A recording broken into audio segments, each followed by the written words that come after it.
Hello friend, welcome back to our channel. आज की हमारी वीडियो आधारित होने वाली है एसएसटी पेडागोजी पे, जिसमें हम करने वाले हैं सीटेट के लिए कुछ इम्पोर्टेंट क्वेश्चन जो कि एनसीईआरटी हिस्ट्री से आपके संबंधित होंगे। तो शुरू करते हैं आज का पहला प्रश्न है आपका, निम्नलिखित में से कौन सा एक मगध साम्राज्य से संबंधित नहीं था। तो यहाँ पे कुछ शासकों के नाम दिए हुए हैं, तो आपको इनमें से बताना है कि कौन सा एक शासक जो कि मगध साम्राज्य से संबंधित नहीं था। तो शासकों के नाम है आपका, पहला ऑप्शन है बिंबिसार, दूसरा है बिंदुसार, तीसरा है अजातशत्रु, चौथा है महापद्मानंद। तो इन शासकों के बारे में बात करते हैं। तो जो मगध साम्राज्य से आपका प्रत्यक्ष रूप से आपका संबंधित नहीं था वो था कौन? बिंदुसार। तो बिंदुसार आप सभी को पता होगा कि किस वंश से संबंधित था। तो ये था मौर्य वंश से संबंधित। और मौर्य वंश के संस्थापक कौन थे? जो कि भारत का पहला राजवंश भी आपका कहा जाता है, पहला साम्राज्य भी कहा जाता था, तो उसका नाम था मौर्य वंश। तो इसके जो संस्थापक थे वो थे चंद्रगुप्त मौर्य।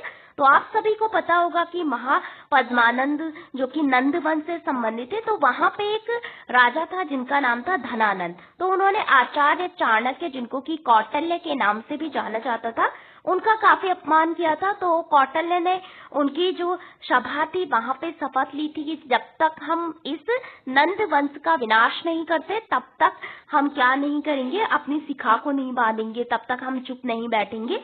तो तब आपका इन्होंने काफी विद्रोहों के बाद क्या किया था, मौर्य साम्राज्य की स्थापना की थी। नंद वंश के पतन के बाद मौर्य साम्राज्य की स्थापना होती है। तो यहाँ पे जो पहला शासक था मौर्य साम्राज्य था वो था कौन? चंद्रगुप्त मौर्य। तो चंद्रगुप्त मौर्य जो कि पहला शासक था, उनके पुत्र का नाम क्या था? बिंदुसार। और बिंदुसार के पुत्र का नाम था क्या? अशोक। तो जब हम बात करते हैं मौर्य शासकों की, पहला आया चंद्रगुप्त मौर्य, उसके बाद उनका पुत्र बिंदुसार, फिर बिंदुसार का पुत्र कौन? अशोक। अशोक के बाद एक और आया जिसका नाम था बृहदत्त। तो ये पूरे जो साम्राज्य था उसको मतलब संभाल नहीं पाया था, क्योंकि मौर्य साम्राज्य पूरे भारत में लगभग आपका फैला हुआ था।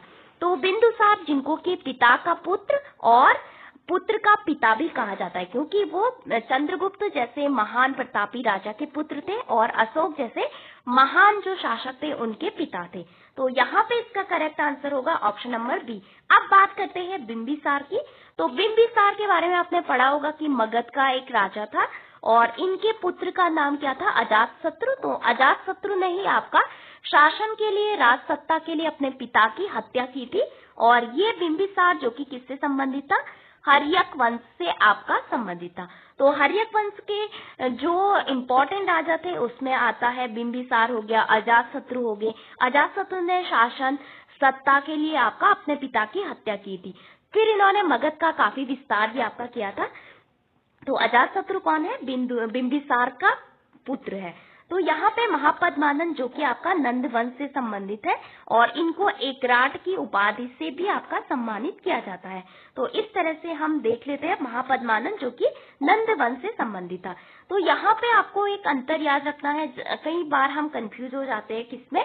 बिंबिसार और बिंदुसार में। तो बिंबिसार किस वंश से संबंधित है? आपका मगध राजवंश से संबंधित है। और दूसरा है बिंदुसार, ये बिंदुसार है आपके मौर्य साम्राज्य से संबंधित। तो इस तरह से हम इसको ट्रिक के माध्यम से आपका याद रख सकते हैं। अब देखते हैं इसका डिटेल एक्सप्लेनेशन। तो यहाँ पे पूछा था कौन सा एक मगध साम्राज्य से संबंधित नहीं था, तो वो है बिंदुसार। तो यहाँ पे बिंबिसार मगध के हर्यक वंश का संस्थापक था। इसने मगध साम्राज्य के विस्तार की नींव रखी थी। किसने? बिंबिसार ने। और हर्यक वंश का एक राजा था और उसका संस्थापक भी इसको माना जाता है। दूसरा, मगध साम्राज्य के विस्तार की नींव रखी थी। दूसरा आता है बिंदुसार। तो बिंदुसार जो कि मौर्य राजवंश का राजा चंद्रगुप्त मौर्य का पुत्र और अशोक का पिता था। यद्यपि इसने मगध पर शासन किया, परंतु प्राचीन मगध साम्राज्य के आरंभिक जो विस्तारकर्ता वंशों में हर्यक वंश, शिशुनाग वंश, नंद वंश आपका शामिल नहीं था। तो जब हम बात करते हैं किसकी? बिंदुसार की, तो बाद में उन्होंने शासन किया था जब आपका इन सब का पतन हो गया था, हर्यक वंश, शिशुनाग वंश और नंद वंश का, उसके बाद। तो इस तरह से प्रत्यक्ष रूप से आपका संबंधित नहीं है। बिंदुसार आपका मौर्य साम्राज्य से संबंधित है। नेक्स्ट है अजातशत्रु। तो बिंबिसार का पुत्र और हर्यक वंश का प्रतापी राजा था जिसने वज्जी संघ को हराकर मगध साम्राज्य में मिलाया था। नेक्स्ट है महापद्मानंद। तो यह नंद वंश का संस्थापक था। इसने मगध साम्राज्य का बहुत बड़ा विस्तार किया और एक विराट की उपाधि धारण की। तो नंद वंश के कुछ राजाओं के नाम आपने पढ़े होंगे, जैसे कि महापद्मानंद हो गए, धनानंद हो गया, इस तरह से। तो नेक्स्ट क्वेश्चन की ओर मूव करते हैं। तो यहाँ पे इसका आंसर है नहीं था। तो बिंदुसार आपका मौर्य साम्राज्य से संबंधित है, मगध पूछा था। तो दूसरा है निम्नलिखित में से कौन सा कथन सही नहीं है। तो यहाँ पे आपको जो महाजनपद है, आप सभी को पता होगा कि जब हम प्राचीन भारतीय इतिहास पढ़ते हैं तो वहां पे आपके 16 महाजनपद थे। तो यहाँ पे पूछा है कि आपके कौन सा एक जो है उस महाजनपद की राजधानी नहीं है। तो पहला है कुरु। तो कुरु की राजधानी थी कुरुक्षेत्र। दूसरा है वज्जी, वज्जी की राजधानी थी वैशाली। एंड तीसरा है मगध। तो मगध की राजधानी थी राजगृह, जिसको कि गिरिवज्र के नाम से भी आपका जाना जाता है। और बाद में ये आपकी कहाँ पे हो गई थी, पाटलिपुत्र हो चुकी थी। और चौथा है अवंती, जो कि आपका उज्जैन की, मतलब अवंती जो कि उज्जैन उसकी राजधानी थी अवंती की। तो यहाँ पे जब हम बात करते हैं कुरु की, तो कुरुक्षेत्र आपने पढ़ा होगा। तो इसकी जो राजधानी थी कुरु की, वो कहाँ पे थी, वो थी आपकी देख लेते हैं। तो ये आपकी हस्तिनापुर या इंद्रप्रस्थ थी। तो कुरु ये आपका बिल्कुल सही नहीं, क्योंकि कुरु महाजनपद की राजधानी इंद्रप्रस्थ और हस्तिनापुर थी, जबकि कुरुक्षेत्र उस क्षेत्र का महत्वपूर्ण हिस्सा था। तो यहाँ पे कुरुक्षेत्र एक बहुत बड़ा हिस्सा था और इसकी राजधानी थी आपकी कहाँ पे, हस्तिनापुर। तो कुरुक्षेत्र आपको पता होगा कि आपने पढ़ा होगा महाभारत में पांडवों और कौरवों के बारे में। तो जब पांडव कहते हैं कि हमें मतलब कुछ गांव दे दीजिए, लेकिन वो मना कर देते हैं, तो वहां पे क्या करते हैं पांडव, एक नया शहर आपका उसका निर्माण करते हैं भगवान श्री कृष्ण की सहायता से। तो उसका नाम था इंद्रप्रस्थ। तो इंद्रप्रस्थ उन्होंने बहुत अच्छा बना दिया था। हस्तिनापुर जो कि कुरुक्षेत्र की मेन कैपिटल थी, तो बाद में ये इंद्रप्रस्थ आपका बनाया था। तो कुरु की जो राजधानी थी वो इंद्रप्रस्थ और हस्तिनापुर आपकी थी। नेक्स्ट क्वेश्चन, नेक्स्ट है वज्जी। तो वज्जी भी एक महाजनपद था, इसकी राजधानी थी कहाँ पे, वैशाली। तो वैशाली वज्जी आपने पढ़ा होगा, आम्रपाली के बारे में आपने पढ़ा होगा हिस्ट्री में। दूसरा है मगध। तो मगध की जो राजधानी थी वो कहाँ थी, मगध साम्राज्य की प्रारंभिक राजधानी राजगृह, जिसको कि गिरिवज्र के नाम से भी जाना जाता था, लेकिन ये राजधानी बाद में पाटलिपुत्र आपकी हो जाती है। तो यहाँ पे हमने क्या सीखा, एक बार इसको इस तरह से देख लेते हैं। तो सबसे पहले हमने बताया कि कुरु की जो राजधानी थी वो आपकी कहाँ थी, वो थी आपके इंद्रप्रस्थ। तो कुरु एक महाजनपद था और इसकी राजधानी थी इंद्रप्रस्थ, और बाद में हस्तिनापुर भी इसका एक महत्वपूर्ण क्षेत्र था और हस्तिनापुर भी इसकी बाद में राजधानी रही है। वज्जी एक महाजनपद था, इसकी राजधानी थी वैशाली। मगध की राजधानी थी राजगृह, जिसको कि गिरिवज्र के नाम से भी जाना जाता है, और बाद में मगध की जो राजधानी थी वो परिवर्तित हो जाती है, प्रारंभिक राजधानी राजगृह थी और बाद में बन जाती है आपकी कहाँ पे, पाटलिपुत्र पे, आपने पढ़ा होगा। नेक्स्ट है अवंती, और अवंती की जो कैपिटल थी, इसकी जो राजधानी थी वो थी उज्जैन में। ओके, तो यहाँ पे हमने देख ली इसकी व्याख्या। नेक्स्ट क्वेश्चन की ओर मूव करते हैं। नेक्स्ट क्वेश्चन है आपका, और अवंती की और राजधानी है, उसकी उत्तरी राजधानी तो उज्जैन थी, लेकिन दक्षिणी राजधानी माहिष्मती के बारे में आपने पढ़ा होगा। तो माहिष्मती थी दक्षिणी राजधानी। नेक्स्ट क्वेश्चन, बुद्ध का जन्म किस कबीले में हुआ था। तो जब हम बात करते हैं भगवान बुद्ध की, जिनको कि आपका किस नाम से जाना जाता था, पहले गौतम सिद्धार्थ के नाम से जाना जाता है, एंड बाद में आपका इनका जो वंश था वो कौन सा था, कोल्य वंश, शाक्य वंश, मल या यात्रिक। तो ये किस वंश से संबंधित थे, तो भगवान बुद्ध जो कि आपके शाक्य वंश से आपका संबंधित थे। तो जान लेते हैं डिटेल में। तो कोल्य, भगवान बुद्ध की माता महामाया का जो संबंध था वो कोल्य वंश कबीले से था। तो जब हम बात करते हैं गौतम बुद्ध की जो माता थी जिनका नाम था महामाया, उनका निधन हो जाता है सिद्धार्थ के जन्म के 7 दिन के बाद। तो उनकी जो माता थी महामाया, तो उनका जो संबंध था वो किससे था, आपका कोल्य वंश कबीले से था। तो यहाँ पे गौतम बुद्ध की जब माता का निधन हो जाता है तो उनका जो पालन पोषण किया वो उनकी मौसी गौतमी प्रजापति ने किया, इसलिए उनका नाम आपका गौतम पड़ा। दूसरा है शाक्य। तो शाक्य, महात्मा बुद्ध का जन्म कपिलवस्तु के पास लुम्बिनी में शाक्य कबीले गणतंत्र में एक क्षत्रिय परिवार में हुआ था, इसलिए उन्हें शाक्य मुनि भी कहा जाता है। तो जब हम बात करते हैं सिद्धार्थ गौतम की, जो कि बाद में महात्मा बुद्ध बने थे, उनका जन्म कहाँ पे हुआ था? कपिलवस्तु के पास लुम्बिनी में शाक्य कबीले में हुआ था। तो उनका जो गणतंत्र था उसका नाम क्या था आपका? शाक्य। तो वहां पे उनका जन्म होता है कपिलवस्तु के लुम्बिनी में, और क्षत्रिय वंश से संबंधित थे, इसलिए उनको क्या कहा जाता है? शाक्य मुनि भी कहा जाता है। दूसरा है मल। तो मल भी एक महाजनपद था, इसका ये एक कबीला था, और इसकी जो राजधानी थी वो कुशीनगर थी, जहाँ पे भगवान बुद्ध का महापरिनिर्वाण आपका हुआ था। नेक्स्ट है यात्रिक। तो यात्रिक भगवान महावीर स्वामी का जन्म यात्रिक कुल कबीले में आपका हुआ था, तो ये आपका इससे संबंधित है। तो यहाँ पे हमने देखा कि जो भगवान बुद्ध थी, उनकी जो माता थी महामाया, उनका संबंध किससे था आपका? कोलिय राजवंश से था, और इनके जन्म के 7 दिन बाद इनकी मृत्यु हो जाती है। शाक्य मुनि के नाम से किसको जाना जाता है? गौतम बुद्ध को जाना जाता है, जो कि एक क्षत्रिय परिवार में आपके जन्मे थे। दूसरा है मल, एक महाजनपद था, और मल की जो राजधानी थी वो कहाँ पे थी? कुशीनगर थी, और कुशीनगर में ही भगवान बुद्ध का महापरिनिर्वाण आपका हुआ था, यानी उन्होंने अपना मतलब महापरिनिर्वाण यानी शरीर त्यागा था। दूसरा है यात्रिक। तो ये भी एक वो था, उससे संबंधित है, एक मतलब भगवान बुद्ध का जन्म यात्रिक कुल कबीले में आपका हुआ था। नेक्स्ट है आपका निम्नलिखित कथनों पर विचार कीजिए। बुद्ध ने ज्ञान की खोज हेतु गृह त्याग किया था। तो हम सभी जानते हैं भगवान बुद्ध ने ज्ञान की खोज के लिए 29 वर्ष की आयु में अपना घर आपका त्याग दिया था। बुद्ध की मृत्यु कौशाम्बी में हुई थी। तो इन दोनों में से कौन से कथन आपके सही है? पहला है only one statement is true, दूसरा है ओनली टू, एंड तीसरा है बोथ। तो यहाँ पे आपका राइट आंसर होगा ओनली आपका फर्स्ट सही है। तो दूसरा क्यों गलत है? क्योंकि भगवान बुद्ध का जो वो आपका परिनिर्वाण यानी इनकी जो मृत्यु है वो आपकी कहाँ पे हुई थी? तो वो हुई थी आपकी कुशीनगर में, उनका महापरिनिर्वाण हुआ था। तो पहला आपका सिद्धार्थ गौतम बुद्ध ने 29 वर्ष की अवस्था में सत्य और ज्ञान की खोज के लिए गृह त्याग किया था, और इस घटना को क्या कहा जाता है आपका?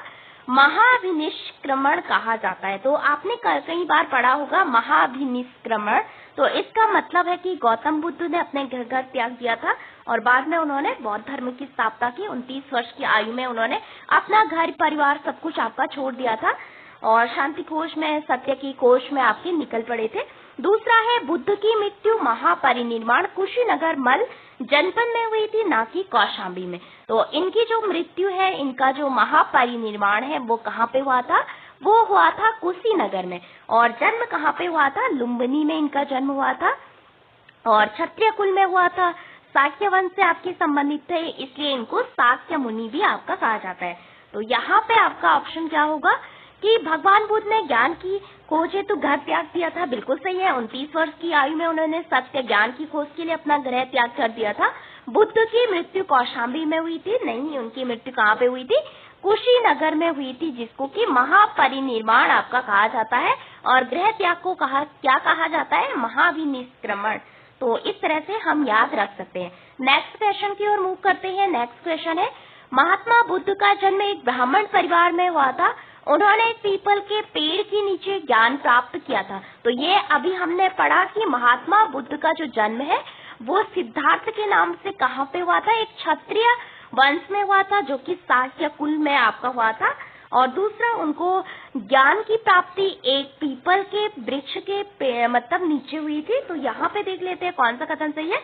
तो ए वाला इनकरेक्ट है, क्योंकि इनका जन्म ब्राह्मण वंश में नहीं हुआ था। दूसरा है आपका, दूसरा वाला बिल्कुल सही है। तो यहाँ पे ओनली टू आपका राइट होगा। बिकॉज क्योंकि महात्मा बुद्ध का जन्म क्षत्रिय शाक्य वंश में हुआ था, ना कि ब्राह्मण वंश में। तो इनका जन्म किस वंश में हुआ था? आपके क्षत्रिय वंश में हुआ था, और शाक्य कुल में हुआ था। दूसरा है, इन्होंने बिहार के बोध गया में एक पीपल के पेड़ के यानी बोधि वृक्ष के नीचे कठोर तपस्या के बाद ज्ञान यानी निर्वाण प्राप्त किया था। तो यहाँ पे जब उन्हें ज्ञान की प्राप्ति हुई तो उसको क्या कहा गया? आपका निर्वाण कहा गया। और जब घर त्यागा उसको महाभिनिष्क्रमण, और जब इनकी मृत्यु हुई इसको क्या कहा गया? महापरिनिर्वाण। तो इनका जो ज्ञान की प्राप्ति हुई थी इनको, वो कहाँ पे हुई थी? बिहार के बोध गया में एक पीपल के पेड़ के नीचे कठोर तपस्या के पश्चात इनको ज्ञान की प्राप्ति हुई थी, लगभग 6 साल की कठोर तपस्या के पश्चात। और इन्होंने अपना जो पहला उपदेश था वो कहाँ पे दिया था, तो वो दिया था सारनाथ में, जो कि उन्होंने कुछ 5 शिष्यों को दिया था आपका। तो यहाँ पे इसका जो राइट आंसर होगा वो होगा आपका ओनली सेकंड वाला ट्रू है, फर्स्ट वाला आपका रॉन्ग है, क्योंकि ये आपके क्षत्रिय वंश से संबंधित थे। क्षत्रिय वंश और शाक्य कुल इनका था। नेक्स्ट क्वेश्चन की ओर मूव करते हैं। नेक्स्ट क्वेश्चन है आपका, आरंभिक विहार का निर्माण लकड़ियों द्वारा किया गया था। तो विहार आपने बहुत पढ़े होंगे, जैसे कि मंदिर होते हैं वैसे ही आपका बौद्ध धर्म में आपके क्या होते हैं, विहार होते हैं। तो ये स्टेट की बात नहीं कर रहा है, बिहार की बात नहीं कर रहा है, बल्कि जो आपके मंदिर जैसे होते हैं उनको जैन धर्म, बौद्ध धर्म में आपका विहार कहा जाता है। तो आरंभिक विहार का निर्माण लकड़ियों के द्वारा किया जाता था। दूसरा है, बौद्ध भिक्षुओं के लिए नियम और कानून विनय पिटक में दिए गए हैं। तो आपने पढ़ा होगा विनय पिटक, सुत्त पिटक, अभिधम पिटक। तो इस तरह से तो यहाँ पे आपको बताना है कि कौन सा कथन सही है। तो यहाँ पे बोथ आपके ट्रू है, बिकॉज क्यों सही है आपके, तो जान लेते हैं। तो बौद्ध भिक्षुओं के निवास स्थान को विहार कहा जाता है। तो जहाँ पे बौद्ध भिक्षु आपके रहते हैं तो उस स्थान को क्या कहा जाता है, विहार कहा जाता है। दूसरा है, शुरुआती दौर में ये विहार जो कि लकड़ी और फिर ईंटों से बनाए जाते थे, और कई स्थानों पर पहाड़ियों को काटकर गुफाएं आपकी बनाई जाती है। तो प्राचीन काल में आपने पढ़ा होगा कि बहुत सारी चीजें ऐसी होती थी जो कि आपके पहाड़ों को काट के बनाए जाते हैं। जैसे दक्षिण भारत में हम पढ़ते हैं तो बहुत सारे ऐसे मंदिर हैं जो कि बड़े बड़े पहाड़ों को काट के आपके बनाए जाते थे। तो वैसे ही बौद्ध भिक्षुओं का जो रहन सहन का जो स्थान होता है जहाँ पे वो रहते थे, तो उसको विहार कहते हैं। तो शुरुआती दौर में वहाँ पे ईंट तो होती नहीं थी, लेकिन लकड़ी से ये बनाए जाते थे। बाद में ईंट आ गई, ईंट से बनाए जाने लगे, और कुछ आपके हिमालय जो बहुत सारे पर्वत होते हैं, पहाड़ होते हैं, उनको काट के बनाया जाता है। दूसरा है आपका, बौद्ध संघ और भिक्षु भिक्षुणियों के आचार व्यवहार तथा नियमों का संकलन विनय पिटक नामक ग्रंथ में किया गया है। तो जब हम बात करते हैं बौद्ध संघ और जो भिक्षु और भिक्षुणियां को भी बाद में अनुमति दी गई थी। पहली जो उसमें भिक्षुणी बनी थी वो थी गौतम बुद्ध की जो माता थी, मतलब उनकी जो मौसी थी महाप्रजापति गौतमी, वो बनी थी। तो उनके जो आचार व्यवहार नियमों का संकलन वो सारे आपके किस में दिए गए हैं, विनय पिटक नामक ग्रंथ में दिया गया है। तो यहाँ पे देख लेते हैं कौन सा क्यों सही है दोनों। तो बिल्कुल सही है दोनों। आरंभिक विहार का निर्माण लकड़ियों के द्वारा किया जाता था और बाद में किसके द्वारा होने लगा, ईंटों के द्वारा होने लगा। कुछ ऐसे विहार थे जिनका निर्माण पर्वतों को काटकर, हिमालय मतलब पहाड़ियों को काटकर आपका किया जाता था। दूसरा, बौद्ध भिक्षु और भिक्षुणियों के जो नियम कानून है उनके बारे में जो मतलब क्या वो करेंगे इस तरह से, तो वो सारे किस ग्रंथ में दिए हैं, वो सारे दिए हैं विनय पिटक नामक ग्रंथ में। इसलिए आपके यहाँ पे दोनों बिल्कुल सही है। नेक्स्ट क्वेश्चन की ओर मूव करते हैं। नेक्स्ट क्वेश्चन है आपका, निम्नलिखित में से कौन सा एक बुद्ध की शिक्षाओं में सम्मिलित था। तो यहाँ पे आपको बताना है कि भगवान बुद्ध की जो शिक्षाएं थी उसमें क्या क्या सम्मिलित था। पहला है संतुलित जीवन, दूसरा है स्व विवेक का इस्तेमाल, तीसरा है ब्रह्मचर्य। तो यहाँ पे इन्होंने बिल्कुल बताया था संतुलित जीवन के बारे में। आपका जीवन संतुलित होना चाहिए, बहुत सारी इच्छाएं आपकी नहीं होनी चाहिए, क्योंकि जो हमारी इच्छाएं होती है वही हमारे दुख का कारण होती है। और हर चीज को हर चीज में स्व विवेक का इस्तेमाल करना, अपनी चेतना का इस्तेमाल करना, अपनी तार्किक शक्ति का इस्तेमाल करना। तो ब्रह्मचर्य की उन्होंने बात नहीं करी थी, तो ब्रह्मचर्य की बात प्राचीन भारतीय ग्रंथों में आपकी की गई है। तो यहाँ पे भगवान बुद्ध की शिक्षाओं में सम्मिलित था संतुलित जीवन और स्व विवेक का इस्तेमाल। तो यहाँ पे आपका ब्रह्मचर्य नहीं था। तो यहाँ पे आंसर होगा आपका ओनली 1 और 2। देख लेते हैं डिटेल एक्सप्लेनेशन। तो संतुलित जीवन जिसको कि मध्यम मार्ग भी कहा जाता है। तो मध्यम मार्ग कई बार हम कहते हैं ना मिडिल पाथ, ना ही हमें ज्यादा अग्रेसिव होना है, ना ही आपका कम वो होना है, मतलब ऐसा जिसको कोई फर्क नहीं पड़ता है, कोई आत्मसम्मान नहीं।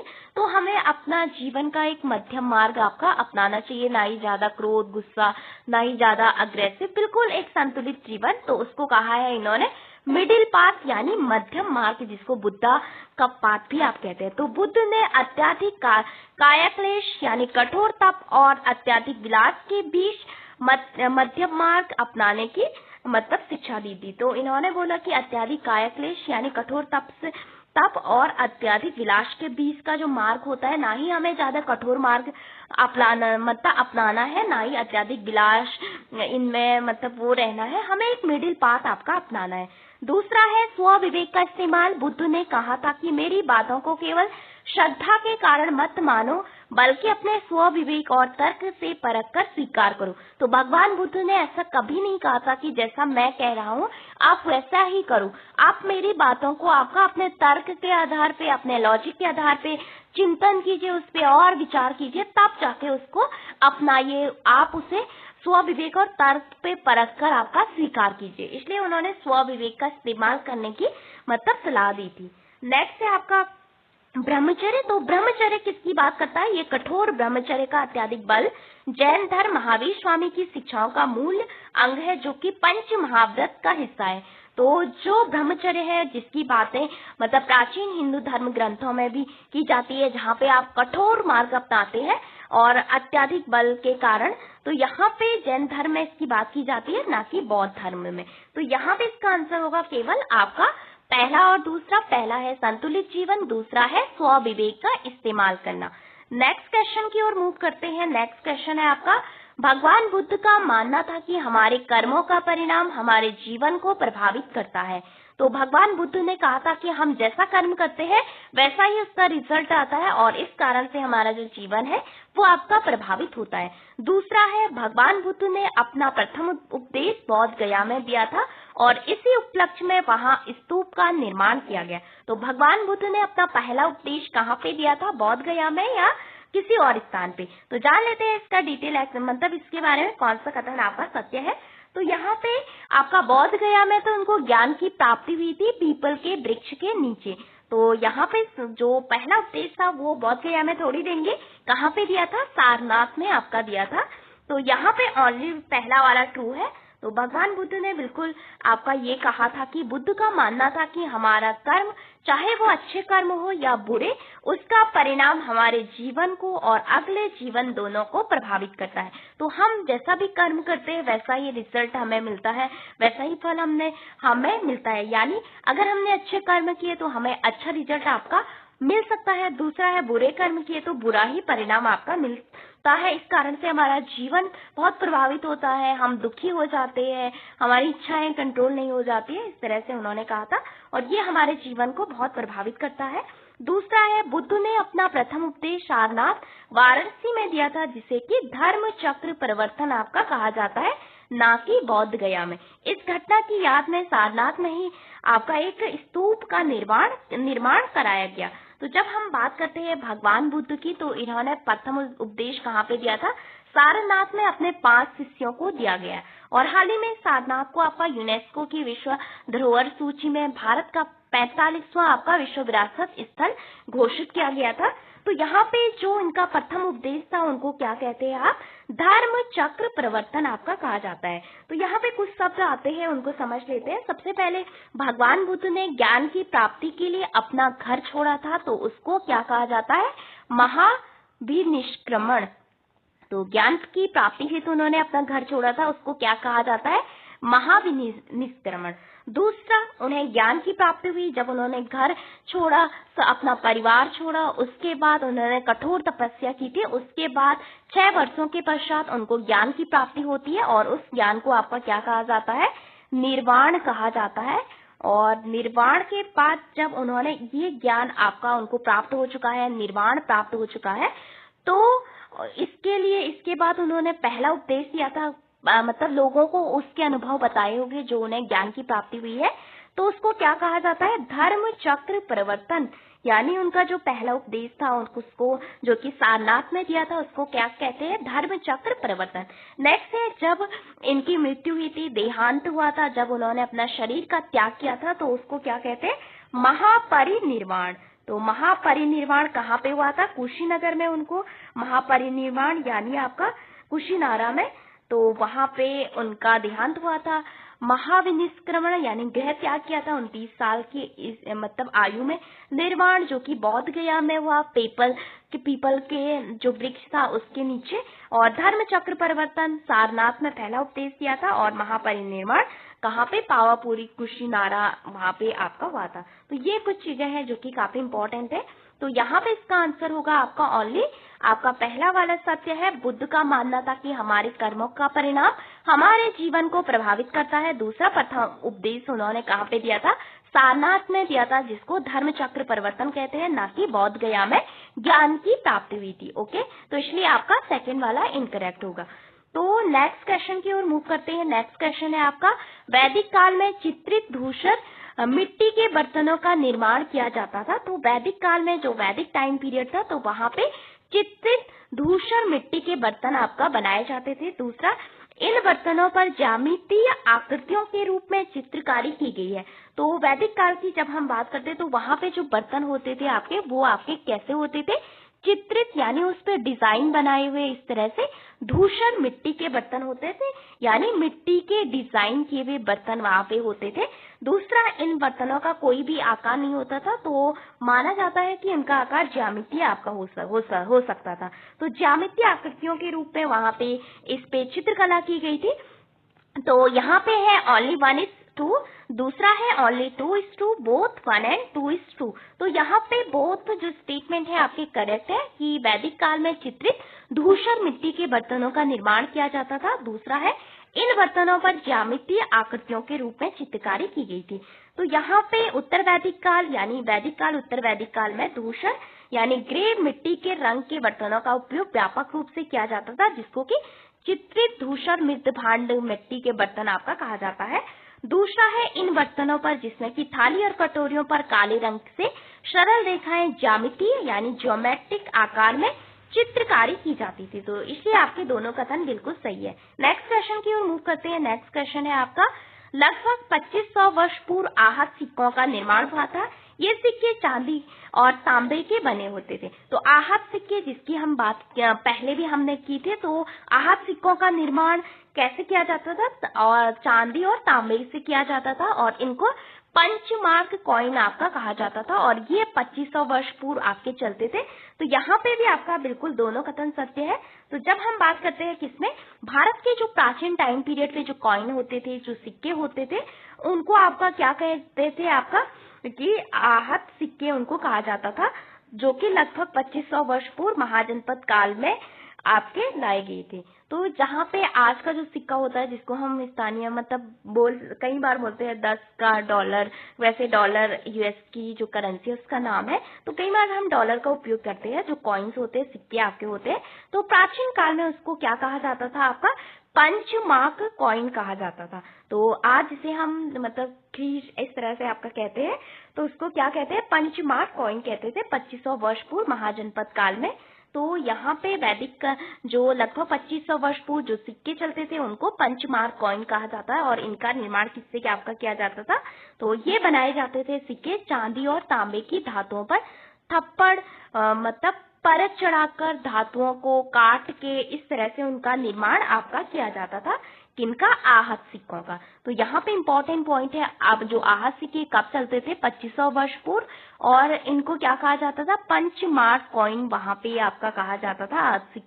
जो कॉइन चलते थे, आहत सिक्के उनको कहते हैं, चांदी और तांबे से बनाए जाते हैं, उनकी धातुओं को पिघलाकर उनको काट कर ये बनाए जाते थे इस तरह से, मतलब कई बार ये आपका मिला है। तो यहाँ पे आपका दोनों कथन बिल्कुल सत्य है, और हमने व्याख्या भी देख ली। और किसानों से भाग नामक कर कितना लिया जाता था, तो एक किसानों से टैक्स वसूला जाता था, कर लिया जाता था, उसको कहते थे भाग।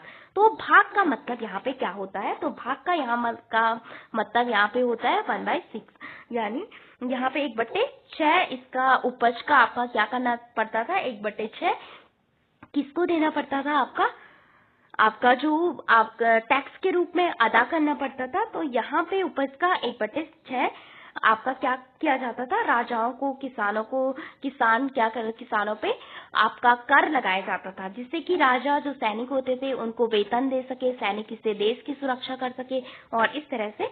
तो महाजनपद काल में राजाओं द्वारा किसानों पर उपज का एक निश्चित भाग, जिसको कि टैक्स के रूप में निर्धारित किया जाता था, और उस टैक्स को किस नाम से जाना जाता था, उसको जाना जाता था भाग के नाम से। तो आपने बहुत सारे टैक्स आपके पढ़े होंगे, जैसे कि चौथ हो गया, सर देशमुखी हो गया, इस तरह से बहुत सारे टैक्स आपके दिए जाते थे और ये आपका मराठा टाइम पीरियड पे आपका होता था। लेकिन जो दक्षिण भारत में टैक्स थी उनको कहा जाता था वैट्टी आपका कहा जाता था। तो इसलिए महाजनपद काल में टैक्स को क्या कहते थे, आप भाग कहते थे, जो कि किसानों से लिया जाता था राजा के द्वारा और 1/6% होता था टोटल उपज का। उसमें अगर आपने 100% आपकी टोटल प्रोडक्शन हुआ था, उसमें से आपको 1/6% किसको देना पड़ता था, राजा को देना पड़ता था उसका टैक्स के रूप में। तो इस तरह से हम समझ सकते हैं उपज का 6वां हिस्सा। ओके, नेक्स्ट है अजातशत्रु ने अपने किस मंत्री को वज्जी पे आक्रमण करने की सलाह हेतु बुद्ध के पास भेजा था।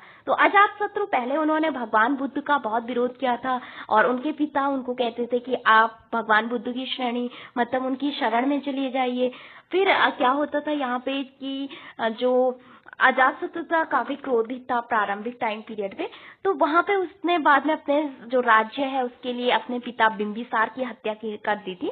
तो उसके बाद वो काफी दुखी था, तब भगवान बुद्ध के उसने उपदेश सुने, तब वो कहीं ना कहीं उन उपदेशों से काफी प्रभावित हो चुका था। तो उसने वज्जी पे आक्रमण करने के लिए मतलब भगवान बुद्ध के पास एक व्यक्ति को भेजा था आपका सलाह मांगने के लिए। तो वो कौन था, कौटिल्य। ये तो मौर्य साम्राज्य से आपका संबंधित है और चंद्रगुप्त मौर्य के गुरु यानी उनके प्रधानमंत्री के रूप में उन्होंने कार्य किया और मौर्य साम्राज्य बनाने में इनका महत्वपूर्ण योगदान था और इनकी पुस्तक थी अर्थशास्त्र। दूसरा है जीवक, जो कि आपका बिंदुसार का वैद्य भी था, भगवान बुद्ध के वैद्य भी थे ये।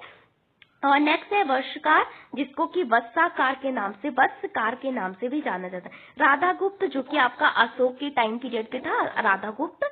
तो यहाँ पे बात करते हैं किसको भेजा था अजातशत्रु ने सलाह करने के लिए भगवान बुद्ध के पास कि हम वज्जी पे अटैक कैसे करें, जो कि एक महाजनपद था। तो वो था वर्षकार, जिसको कि वत्सकार के नाम से भी जाना जाता है। तो मगध के शासक अजातशत्रु वज्जी यानी वैशाली संघ पे अपना अधिकार करना चाहते थे। तो वज्जी था जो कि वैशाली की जिसकी राजधानी थी वैशाली। तो उसपे अजातशत्रु का मानना था इसको हम मगध साम्राज्य में आपका मिला देंगे। और अपने बुद्धिमान और कूटनीतिक जो मंत्री थे जिनका नाम था वत्सकार यानी वत्साकार के नाम से भी इनको जाना जाता था, उन्होंने इसको भगवान बुद्ध के पास भेजा था कि कहा था कि स्पष्ट कीजिए कि किस तरह से वज्जी के जो लोग हैं वो एकजुट रहेंगे और उन्हें पराजित नहीं किया, मतलब अजातशत्रु को वो लोग पराजित नहीं कर पाएंगे। इस तरह से किसको भेजा था, आपका वर्षकार या वत्सकार को उन्होंने भेजा था। तो यहाँ पे आंसर होगा option number C. Next question की ओर मूव करते हैं। नेक्स्ट क्वेश्चन है आपका, निम्नलिखित में कौन मगध की जीत का कारण था। तो मगध की जीत का एक कारण था इसमें से जंगलों की अधिकता थी, वहां पे उपजाऊ भूमि थी, लोहे की खान थी। तो मगध की जीत का कारण क्या था, तो मगध की जीत का कारण ये तीनों बिल्कुल सही है आपके। तो इसका आंसर होगा 1 2 3 सभी आपका था। तो यहाँ पे जंगलों की अधिकता थी मगध में, तो जंगलों से घर और किले बनाने के लिए लकड़ी और सेना के लिए हाथी प्राप्त होते थे। तो यहाँ पे क्या होता था कि जंगलों से हमें रथ मतलब लकड़ी से रथ बनाना, घर किला ये सब लकड़ी से बनते थे और सेना के लिए बहुत सारे हाथी वहां जंगलों में पाए जाते थे जो कि आपके सेना में काम करते थे। दूसरा है उपजाऊ भूमि थी, क्योंकि मगध की जो उपजाऊ भूमि गंगा और सोन नदियों के कारण यहाँ की जो भूमि थी काफी उपजाऊ थी और यहाँ पे उपज अच्छी होती थी, इसलिए जीत का कारण रही है।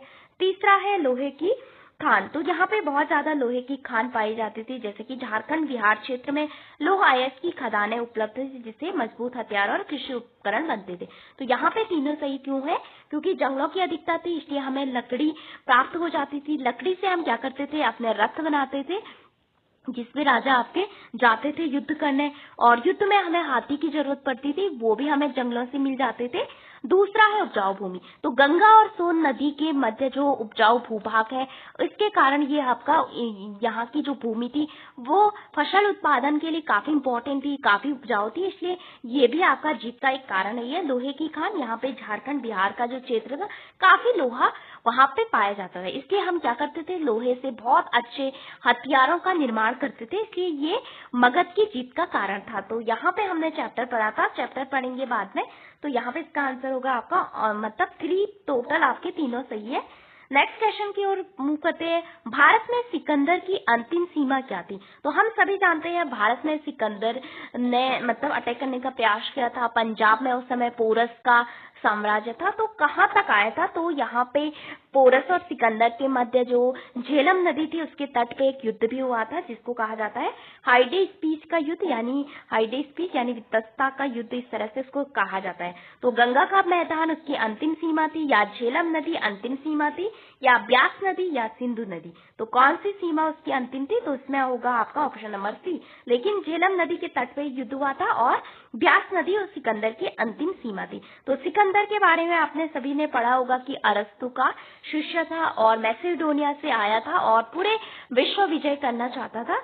और विस्तृत व्याख्या की बात करें तो मैसेडोनिया के शासक सिकंदर, जिनको कि अलेक्जेंडर के नाम से भी जाना जाता था, भारत अभियान के तहत झेलम के युद्ध में राजा पोरस को उन्होंने हराया था। तो पोरस जो कि उस समय पंजाब का शासक था, तो उनको हराया था। दूसरा, जब वह आगे बढ़ा तो उसकी सेना ब्यास नदी के तट पर पहुंचकर आगे बढ़ने से इनकार कर दी। तो उसकी जो सेना थी ब्यास नदी के तट पे आपकी पहुंच पाई, लेकिन उन्होंने कहा कि अब हम आगे नहीं जा सकते, क्योंकि वे मगध के शासक नंद की विशाल सेना और हाथियों से भयभीत थे। तो मगध का जो शासक था महापद्मानंद उस समय, तो उनकी जो विशाल सेना थी उससे काफी आहत हुए, वो काफी भयभीत हो गए। ब्यास नदी सिकंदर, इसलिए ब्यास नदी सिकंदर की अंतिम सीमा थी। तो इस तरह से क्वेश्चन आपके पूछे जा सकते हैं। तो यहाँ पे इसका आंसर होगा आपका ऑप्शन नंबर सी, ब्यास नदी सिकंदर की अंतिम सीमा थी। नेक्स्ट है, निम्नलिखित विवरणों पर विचार कीजिए। महाजनपद के दौरान राजाओं ने नियमित रूप से कर वसूलना आरंभ किया था। तो हम जब बात करते हैं प्राचीन काल की, तो वहां पे 16 महाजनपद थे। तो उन महाजनपदों के जो राजा थे, तो उन्होंने नियमित रूप से किसानों से कर वसूलना आरंभ किया था, जो कि भाग के रूप में आपका वसूला जाता था। और कुल उपज का 1/6 आपको क्या करना था? कर के रूप में आपको अदा करना पड़ता था। विष्टि एक प्रकार का कर था जिसे जबरन श्रम के रूप में एकत्रित किया जाता। तो एक कर का प्रकार आपको यहाँ पे मिल गया, वो है आपका विष्टि। तो विष्टि भी एक टैक्स का प्रकार है। तो यहाँ पे भाग हो गए, टैक्स हो गया, तो इस तरह से हम भाग हो गए, विष्टि हो गया। तो यहाँ पे आपके कौन से कथन सही है? तो यहाँ पे आपके बिल्कुल दोनों कथन सही है, क्योंकि महाजनपद के जो राजा थे उन्होंने किसानों से नियमित रूप से आपका कर वसूलना आपका आरंभ कर दिया था। बाद में आपकी अच्छी उपज नहीं हो रही थी, तो वो जबरन वसूल करने लगे थे। किस रूप में? आपका विष्टि के रूप में। भार जो कि आपका किसान अपने सामर्थ्य से आपके देते थे, जैसे उपज जिस हिसाब से आपकी होती थी। तो विशाल किलों के निर्माण और विशाल सेना के रख रखाव के लिए महाजनपद काल के राजाओं ने स्वेच्छा से मिलने वाले उपहारों के स्थान पर नियमित कर वसूलना आपका शुरू किया। पहले जो भाग था वो आपका किसान स्वेच्छा से देते थे। जिस साल फसल जितनी अच्छी होगी उस साल उतना अच्छा आपका टैक्स देते थे, स्वेच्छा से दे देते थे, लेकिन आपका हिस्सा बनता है, आप हमारी रक्षा करते हैं, सेना के लिए आपके चाहिए होता है जो वेतन के लिए, तो वहां पे दे देते थे। और दूसरा क्या होता था कि जब किसानों ने कहा कि हमारी उपज आपकी अच्छी नहीं हो रही है, हमारा उपजाऊपन धीरे धीरे जो मिट्टी का है वो कम हो जा रहा है, तो वहां पे उन्होंने क्या किया कि जबरन कर वसूलना शुरू किया, जिसको कि विष्टि के नाम से आपका जाना जाता था। तो विशाल किलों के निर्माण और विशाल सेना के रख रखाव के लिए महाजनपद काल के राजाओं ने स्वेच्छा से मिलने वाले उपहारों के स्थान पे नियमित टैक्स वसूलना आपका शुरू कर दिया था। इसलिए आपके दोनों कथन सही है। तो पहला कथन क्यों सही है? महाजनपद के काल के दौरान राजाओं ने नियमित रूप से कर वसूलना आरंभ कर दिया था, तो जो कि भाग के रूप में आपका दिया जाता था पहले, जो स्वेच्छा से देते थे। उसके बाद उन्होंने नियमित रूप से कर वसूलना शुरू कर दिया था, जो कि आपका किसके रूप में देते थे? विष्टि के रूप में देते थे, और जबरन आपका वसूला जाता था। मार मार के किसानों को बोला जाता था कि आप अपना टैक्स दीजिए, इस तरह से, जैसे अंग्रेजी टाइम पीरियड पे आपका होता था। नेक्स्ट क्वेश्चन की ओर मूव करते हैं। नेक्स्ट क्वेश्चन है आपका यहाँ पे कुछ कथन दिए गए हैं, इसमें से आपको बताना है कि कौन सा कथन आपका सत्य है। उपनिषद के विचार प्रायः सामान्य वार्तालाप के रूप में प्रस्तुत किए गए हैं। नेक्स्ट है, उपनिषद में आत्मा और ब्रह्म की सत्ता एक दूसरे से भिन्न बताई गई। तो जब हम बात करते हैं उपनिषद, तो जो कि गुरु के समीप आपका बैठ के हम सीखते हैं, तो उपनिषद 2 शब्दों से मिलके बना है, एक है उप, दूसरा है निषद। तो इसका मतलब होता है गुरु के समीप बैठ के ज्ञान ग्रहण करना। तो उपनिषद का जो विचार था प्रायः सामान्य वार्तालाप के रूप में प्रस्तुत किया जाता है। दूसरा है उपनिषदों में आत्मा और ब्रह्म की सत्ता एक दूसरे से भिन्न बताई गई है। तो यहाँ पे कौन से कथन आपके सही होंगे? यहाँ पे आपका भिन्न नहीं बल्कि एक बताई गई है, आत्मा और ब्रह्म की जो सत्ता है, इसलिए आपका सेकंड वाला इनकरेक्ट होगा। नेक्स्ट यहाँ पे इसका डिटेल एक्सप्लेनेशन क्या है? तो उपनिषदों में दार्शनिक विचारों को सरल संवादों और गुरु शिष्य या साधारण व्यक्तियों के बीच सामान्य वार्तालाप जैसे बुद्धिमानी भिखारी की कहानी के रूप में प्रस्तुत किया गया है। तो यहाँ पे गुरु और शिष्य के मध्य वार्तालाप होता था, साधारण व्यक्तियों के बीच सामान्य वार्तालाप होता था, शिष्य गुरु के समीप बैठकर ज्ञान ग्रहण करते थे, बहुत सारा मतलब संवाद करते थे, डिबेट डिस्कशन करते थे बहुत सारी कहानियों पे, जैसे कि बुद्धिमानी भिखारी की कहानी। इस तरह से उपनिषदों में जो दार्शनिक विचार है इस तरह से आपका प्रस्तुत किया गया है सामान्य वार्तालाप के रूप में। नेक्स्ट है आपका यहाँ पे उपनिषद मुख्य रूप से आत्मा, आंतरिक स्व और ब्रह्म परम सत्य स्वाभाविक अद्वैतता के पर जोर देते हैं और अलग नहीं है। तो ये है यहाँ पे, तो यहाँ पे आपका इसका मतलब सेकंड वाला इनकरेक्ट है, क्योंकि आत्मा और ब्रह्म अलग नहीं है बल्कि एक है, यानी अद्वैतवाद पे आपका जोर दिया जाता है, ना कि आपका अलग अलग है दोनों। तो इस तरह से नहीं माना जाता है। नेक्स्ट है आपका, किस विद्वान ने सत्यकाम जाबाल को अपने शिष्य के रूप में स्वीकार किया था? तो सत्यकाम जाबाल के बारे में आपने पढ़ा होगा कि जो कि एक दासी के पुत्र थे, एंड इनके बारे में इनको किसने अपने शिष्य के रूप में स्वीकार किया था?